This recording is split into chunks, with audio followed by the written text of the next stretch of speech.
8월 19일 수요일 조인이 놀이터 뉴스 장전 아침 브리핑 시작합니다. 구독과 좋아요. 먼저 오늘 증시의 핵심부터 살펴보겠습니다.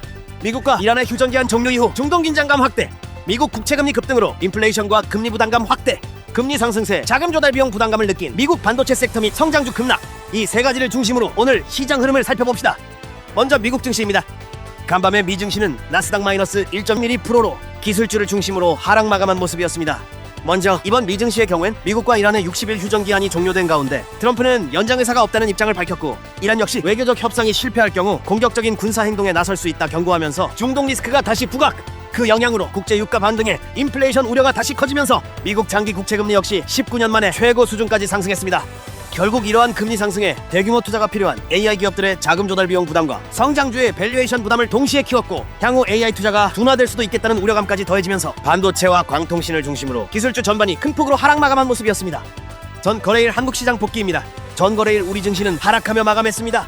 2%로 장 초반에는 연휴 기간 동안 미국 메모리 기업들이 강세로 마감한 데다 미국 정부가 애플의 중국산 메모리 도입에 제동을 걸었다는 소식까지 더해지면서 우리 증시는 삼성전자와 SK 하이닉스를 중심으로 두 지수 모두 갭상승 출발을 했었고, 이후에도 외국인이 장 시작 1시간 만에 코스피에서만 1조 5천억가량을 순매수하며 강세 흐름을 이어갔었죠. 하지만 오전 10시를 전후로 시장 분위기가 급격히 바뀌기 시작했습니다. 간밤에 미국 장기 국채금리가 상승한 가운데 일본은행의 9월 금리 인상 가능성과 향후 금리 인상 속도가 빨라질 수 있다는 경계감까지 커지면서 일본 국채금리 역시 급등했고, 여기에 미국과 이란의 60일 협상 시한이 최종 합의 없이 종료됐습니다.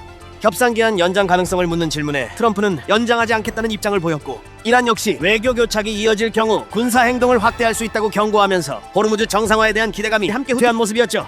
결국 시장에서는 금리와 중동 리스크가 동시에 부각되면서 위험 자산에 대한 경계감이 빠르게 커졌고, 오전 중 1조 5천억을 사들였던 외국인은 장막판에 순매수분을 사실상 전부 뱉어냄과 동시에 기관도 함께 거두는 모습이었고, 그 외에도 어제 말씀드렸던 것처럼 기술적으로도 지수가 주요 저항대에 근접해 있었던 만큼 차익 실현 매물까지 맞물리면서 결국 두 지수 모두 전강후약으로 마감한 모습이었습니다. 다만 이번 하루 하락만으로 상승 추세가 완전히 꺾였다고 판단하기에는 아직 이른 구간이기에 당분간 박스권에서 지지를 만들어가는지, 그리고 외국인 수급이 다시 살아나는지를 조금 더 확인할 필요가 있어 보이네요. 섹터별로 살펴봅시다. 강세였던 섹터로는 이 대통령이 한국 전쟁을 끝내기 위한 종전다자 논의를 제안했다는 소식에 이어 트럼프 역시 한미 연합훈련을 대폭 축소하라는 지시를 내렸고, 구체적인 내용은 공개되지 않았지만 김정은이 이에 응답했다는 언급까지 나오면서 남북관계 개선 기대감으로 강세를 보인 대북 및 경제협력 테마, 미국과 이란의 협상 시한이 만료된 이후 트럼프가 임시합의 연장에 거부 의사를 밝혔고, 호르무즈 해협의 통항량 역시 마비 수준으로 감소했다는 소식이 전해지면서 강세를 보인 해운 테마, 장 시작 이후 한국 증시가 약세로 전환되면서 뚜렷하게 시장을 이끌 주도 테마가 부재했던 만큼 상대적으로 지수 영향을 덜 받는 신규 상장주가 단기 해지 역할을 하며 강세를 보였었습니다. 다음 한국 증시 전망입니다. 지표들부터 먼저 살펴보자면 간밤에 미 증시가 하락했고, 특히 미국 반도체 섹터가 큰 폭으로 밀린 가운데 코스피 야간 선물까지 약세를 보이면서 현재로서는 국내 증시에 우호적으로 작용할 만한 재료가 뚜렷하게 보이지 않는 상황입니다.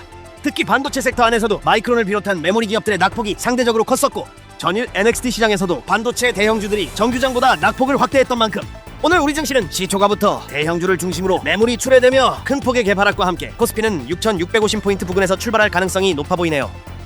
개인 관심 섹터를 정리해보자면 오늘은 지수가 약세 흐름을 이어갈 가능성이 높은 만큼 최근 주도 섹터들을 대의 관점에서 공격적으로 접근하기에는 부담이 있는 구간이고, 굳이 접근을 한다면 비중을 줄여 스윙 관점으로 대응할 것 같습니다. 만약 오늘 대의 관점에서 매매를 하게 된다면 미국과 이란의 임시 합의가 종료되면서 중동 긴장감이 다시 부각되고 있는 만큼 방산과 해운 섹터를 우선적으로 살펴볼 것 같고, 여기에 시초가부터 지수가 크게 밀린다면 상대적으로 지수 영향을 덜 받으면서 단기 해지 역할을 해줄 수 있는 대북 테마와 신규 상장주 역시 함께 볼 것 같습니다. 마지막으로 시장의 관전 포인트를 짚고 넘어가 보자면 증시의 새로운 상승 모멘텀이 형성될 수 있느냐겠죠. 당장 뚜렷한 모멘텀이 나타나지 않는다면 코스피는 6,100에서 7,200포인트 사이에 박스권 흐름을 이어갈 가능성이 높아 보이긴 합니다만, 미국과 이란의 중동 갈등은 예측하기 어려운 돌발 변수라는 점에서 계속 경계할 필요가 있습니다. 미국 중간선거가 가까워지고 있는 만큼 트럼프 입장에서도 전면전으로 확대시키기에는 부담이 있을 것으로 보이지만 당분간은 그 자체만으로도 시장에 불확실성 리스크로 작용할 가능성이 높겠죠. 여기에 내일 새벽에는 FOMC 의사록 발표까지 예정되어 있는 만큼 금리와 관련해 어떤 언급이 나올지를 확인할 필요가 있고, 국내에서는 삼성전자와 SK 하이닉스의 추가 주주 환원과 관련된 구체적인 내용이 나오는지가 향후 지수 방향성을 결정할 중요한 변수 중 하나가 될 것으로 보이네요. 그럼 오늘도 성투입니다.